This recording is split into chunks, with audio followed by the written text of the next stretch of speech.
just because you've already gone past your gag reflex and you know that you're drowning, there's nothing simulated about it, it's just controlled drowning, you will answer the question. What comes out of your mouth can be a lie, it can be a truth, it can be a half-truth. We won't know until we evaluate that.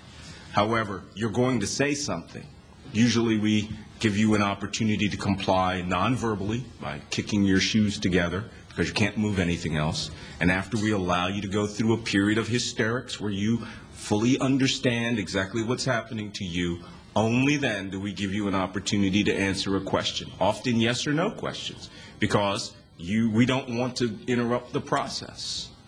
So this is the same procedure that our government intelligence agencies are using because it came from the military survival, evasion, resistance, and escape world, and that came from our enemies. So you will talk. What you will say will be considered completely and totally unreliable until an entire, the entire $50 billion per year has been applied against whatever has come out of your mouth.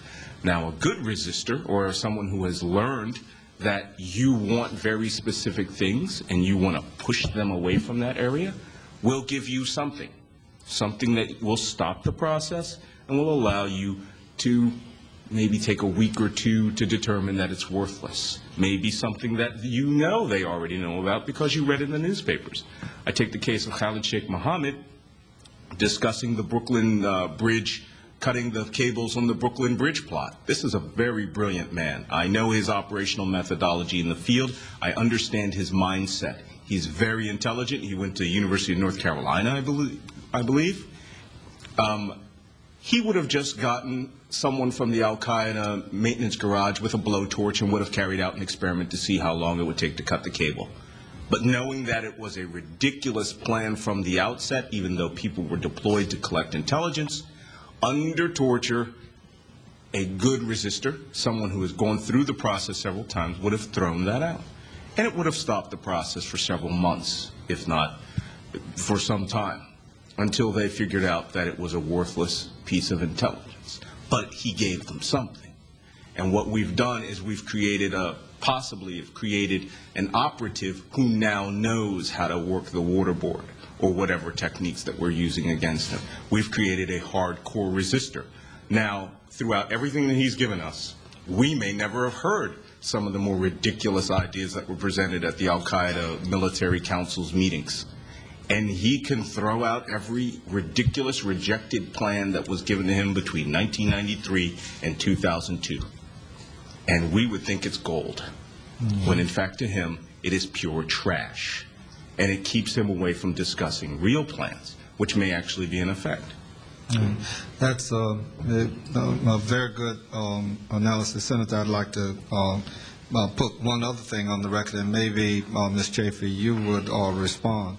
While we're in agreement that I am of the mind that it is important that there be norms applied by all agencies seeking to extract information.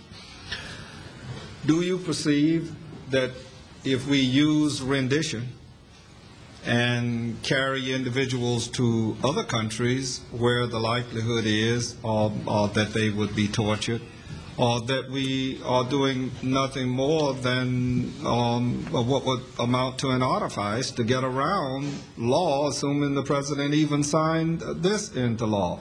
And then I find abhorrent that we have black sites. And here again is a situation where just by its name, if you name it a black site, you don't want someone to know where it is. I'm going to start naming some of these things white sites, but I try not to do that. But all things considered, it's something bad. So what's your reaction to the circumvention of the law, or do you perceive that that is circumvention of the law? And I'd invite anybody else to comment if they saw fit. And thank you, Senator.